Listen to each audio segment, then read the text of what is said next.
Okay, guys, am I on air? Um, Welcome to another edition of evening edition of COMMGiving. Um, what should I do? What should I do? And I thought, okay, I'll do. How come it's so dark? Am I on air? Anyways, I thought I do an edition called Roving and not mobile because recently I just discovered that my old cell phone is a Huawei, and there's really nothing wrong with other types of cell phone manufacturers, be they from other countries, not necessarily Canada up here or not necessarily United States, but with Huawei, the current controversies. So I think it's time to switch my cell phone. So I was looking at some cell phones last night. If you're following me on Twitter, you might have seen some messages pop up. And which one am I going to go with? I am going to go with a smartphone or a smartphone or a feature phone that has has the ability to use apps because I also have a voice over IP account. um, and so I'll get into that into more of that later. So what is with the title roving and not mobile? Mobile means that a lot of times everybody carries around a powerful smartphone or a little tablet with a SIM card, and to be honest, you really can't do any work on it. You can just pick up messages and receive calls and so on and so forth. The work you do would mostly be, texting and voicing. But personally, I like to be able to, if I got a free moment and I'm out and about roving, I want to sit down and maybe uh, work on a spreadsheet, do actual office work and stuff. So, what do I recommend? All right. So first, first I recommend a bag. All right. First, I recommend a bag like this. All right. This is my little product demonstration.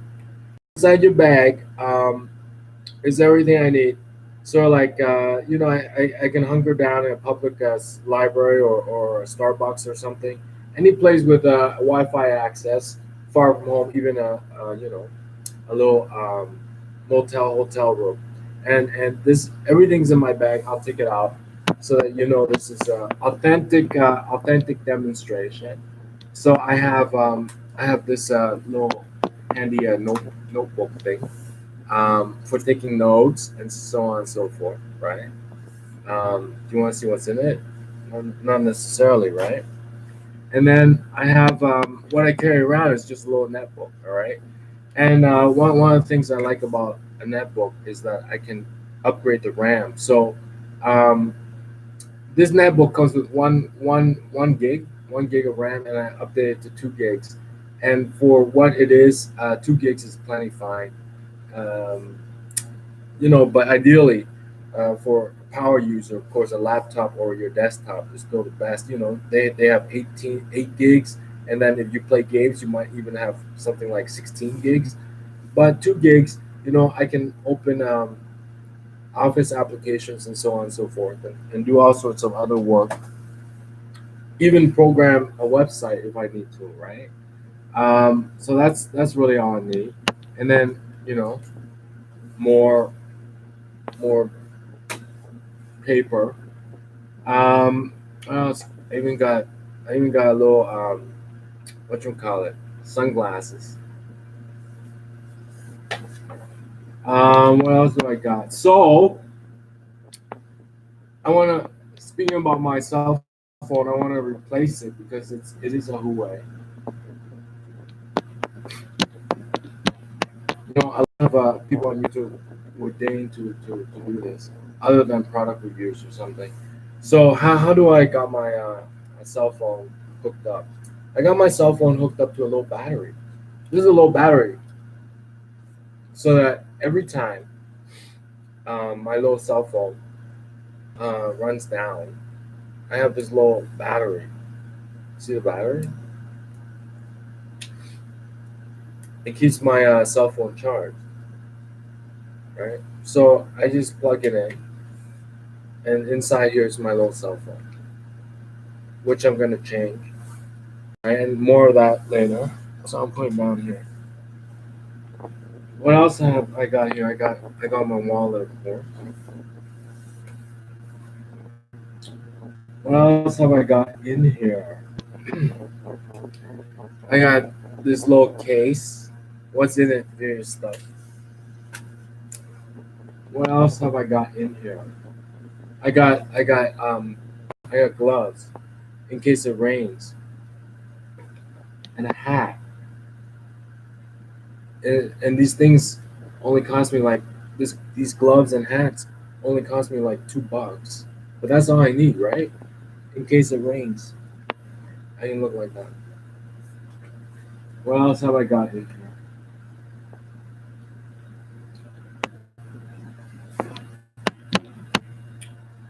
A digital camera. What else have I got in here?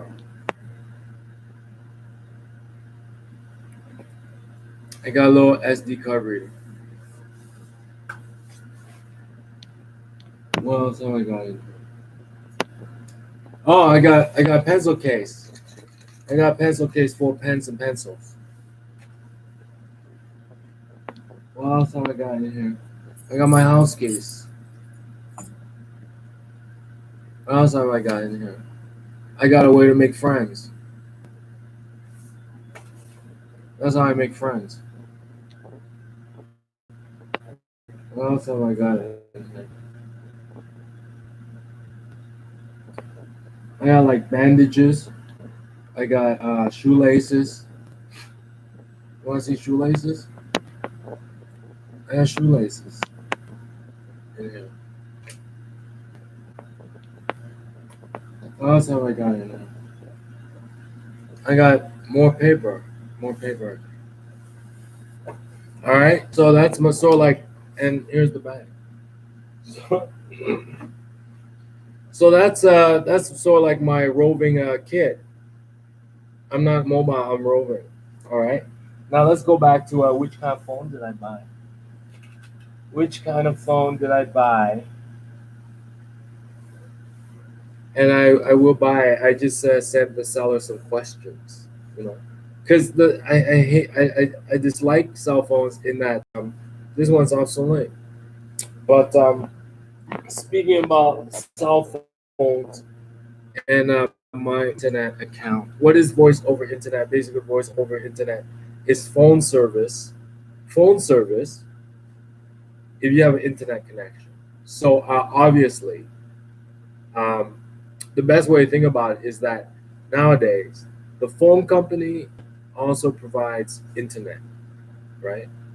So in our minds, right, we blend the two.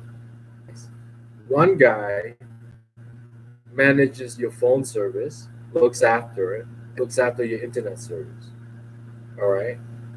And the two guys don't want to share your money, all right? They don't want to share your money. So it's like if you have phone service, the internet guy says you can't have internet unless you buy internet. And if you have internet service, sorry, unfortunately, it's middle finger, internet service, the phone guy says you can't. Don't I get free phone? No, it's two different guys behind the scenes, behind the door there, inside the building there. And if I have phone, don't I get free internet? No, it's two different guys in the building there. They don't talk to one another. They have nothing to do with one another. Maybe over coffee break. That's about it. All right. So, voice over internet is phone service over my internet. How does voice over internet work? It's to me, it's kind of like a calling card. Have you ever used a calling card for cheap long distance? You have to dial a number first before you dial your own number, right? They call it PBX, but you have to dial the number on the calling card before you can dial the number you want to reach. Voice over internet is similar like that. In that, in Toronto, there's a number I can dial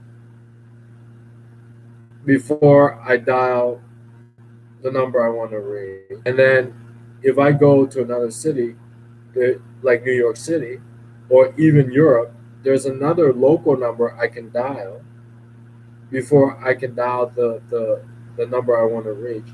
And it's part of my voice over IP service. Yeah. Unfortunately, if you want to call me from anywhere in the world, the phone number is Toronto. So it's long distance for you, but I can make a call anywhere in the world by dialing a local number and then dialing the number I want to reach. So it's free for me, and if you want to call me, it's long distance. So just send me an email and I'll call you. Okay? So usually voice over internet, if you use it at home, you need a voice over internet modem. All right? But if you use it on your computer or on your mobile phone, you install an app.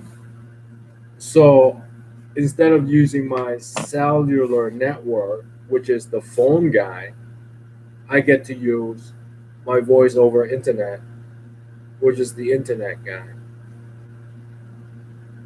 But at the end of the day, I'm paying for two services as if I'm at home. Like I'm paying for phone service, I'm paying for internet service. But the rates on cell phones are so expensive. So that's you know, the time on a cell phone costs more than the time on the internet.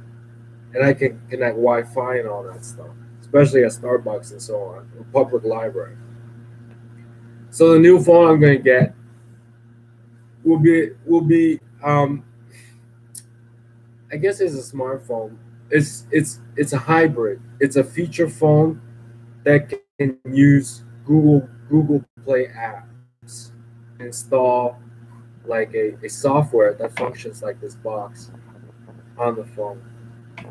So it's a hybrid because battery life is huge for me. So I'm gonna get a hybrid feature phone that uses Google Play apps. That's the phone I've chosen, which is basically Nokia type of phone. So that's my advice for roving and not mobile, especially the voice over IP service.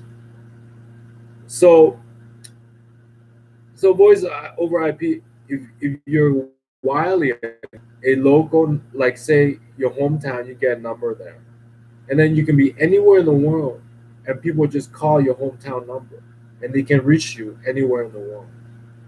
And then wherever you are, you call a local number before you call the destination number. So that part of it is like having a phone card. On the other hand, if you use a if you still pay for voice service and internet service, just like you still pay for two services, but it's a lot cheaper than the third one, which is cell service, cellular service, cellular service, cellular service is the most expensive. So I would rather use voice and internet because cellular is the most expensive.